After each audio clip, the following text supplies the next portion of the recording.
ये दो parallel plate capacitor है, आप प्ले कर दो, ठीक है, मेरा नजर नहीं आएगा। ये दो पैरेलल प्लेट कैपेसिटर है, और अगर ये दो पैरेलल प्लेट कैपेसिटर है तो इसके बीच का कैपेसिटेंस का वैल्यू क्या होगा? A एप्सिलॉन नॉट बटा D होगा।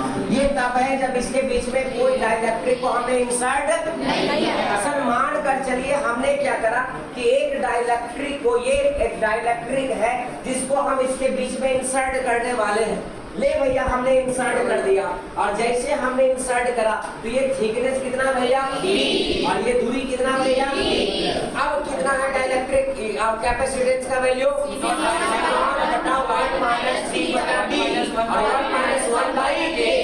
ये हो गया। लेकिन आज अपन क्या करने वाले दोस्त, दो तीन अलग अलग डाइलेक्ट्रिक को इसके अंदर हम ऐड करने वाले हैं, इंसर्ट करने वाले हैं, और हम इस तरह से इंसर्ट करेंगे कि एक बार हम दूरी को, डिस्टेंस को कांस्टेंट रखेंगे और एक बार एरिया को तोड़ेंगे भैया। एक बार एरिया को तोड़ेंगे, एक बार डिस्टेंस को। कैसे देखा जाए सर? ये कितना डाइलेक्ट्रिक है? दो। ये दो डाइलेक्ट्रिक को हम रखने जा रहे हैं। आपको बताना है कि कौन सा कंडीशन पे डिस्टेंस रिमेन कांस्टेंट है। लीजिए भैया, आप दोनों को टच कर दो, दोनों को टच करवाओ। ये भाई मान के चल, बताओ इस कंडीशन पे डाइलेक्ट्रिक का डिस्टेंस कांस्टेंट है या नहीं है? लेकिन क्या एरिया कांस्टेंट है या बदल गया? ये जो पूरा एरिया था वो कितने टुकड़ा में टूटा है? दो। ऊपर अलग डाइलेक्ट्रिक का एरिया, नीचे अलग का, लेकिन सर अभी भी डिस्टेंस दोनों के लिए सेम है। तो पहला कंडीशन में हमने देखा कि दो डाइलेक्ट्रिक के बीच में इस तरह से हम रख रहे हैं, दो पैरेलल प्लेट कैपेसिटर के बीच में डाइलेक्ट्रिक इस तरह से रख रहे हैं कि एरिया यहाँ पे बदल रहा है बट डिस्टेंस बदल नहीं रहा। पहला कंडीशन। दूसरा कंडीशन क्या? दूसरा कंडीशन क्या? ये डाइलेक्ट्रिक को हम इस तरह से रखने वाले हैं कि ये आपके सामने भैया, क्या दोनों के लिए एरिया सेम हो गया या अलग हो गया? सेम। लेकिन डिस्टेंस पता अलग अलग हो गया ना? इसके लिए दूरी यहाँ से यहाँ D1 और इसके लिए दूरी क्या हो गया? D2। बोला ये तो पैरेलल प्लेट कैपेसिटर था, अब इसके बीच में दो पार्ट में डिस्टेंस को बढ़ चुका। देखो भैया, एक ये और ये क्या? ये। सर इसका एरिया सेम है या नहीं है?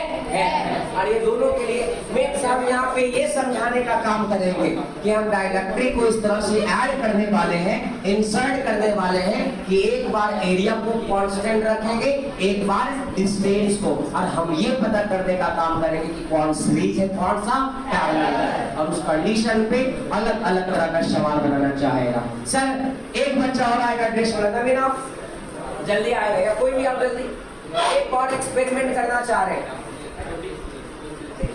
जल्दी आएंगे, थोड़ा सा जल्दी आएंगे। लीजिए, आपको क्या करना है कि ये दोनों के बीच में आपको रखना भैया, ऐसे रखिए, पकड़िए दोनों, ध्यान से देखोगे। एक कॉपी और दीजिए, ये भैया ध्यान से देखोगे।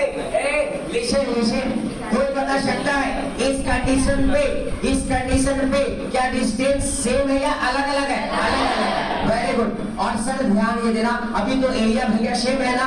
एरिया सेम है, लेकिन डिस्टेंस क्या है? अब इसके बीच में एक और हम डाइलेक्ट्रिक कांस्टेंट को इंसर्ट करने वाले हैं, ऐसे मतलब यू रखने वाले हैं भैया। अब बताओ कि ये जो तीसरा डाइलेक्ट्रिक हमने इंसर्ट करा, क्या इसके लिए डिस्टेंस सेम हुआ या नहीं हुआ? हो गया। पूरा के लिए डिस्टेंस मतलब बड़ा वाला हमने डाइलेक्ट्रिक जो यहाँ से यहाँ तक का डिस्टेंस सेम रहा, लेकिन सर अब ये पूरा एरिया कितने टुकड़ों में टूट चुका बताओ? 3 या 2? एक इसमें और एक इसमें। अरे एक इसमें और एक इसमें, तो दो मतलब यहाँ पे 3 डाइलेक्ट्रिक को इंसर्ट करने के बाद हम अलग अलग कंडीशन बनाने का काम करने वाले हैं और नेट कैपेसिटेंस का वैल्यू कैलकुलेट करेंगे भैया। Are you getting my point? तो आपको कैच करना कि कौन सा सीरीज हुआ, कौन सा पैरेलल, हम तरीका बताएंगे। Thank you sir.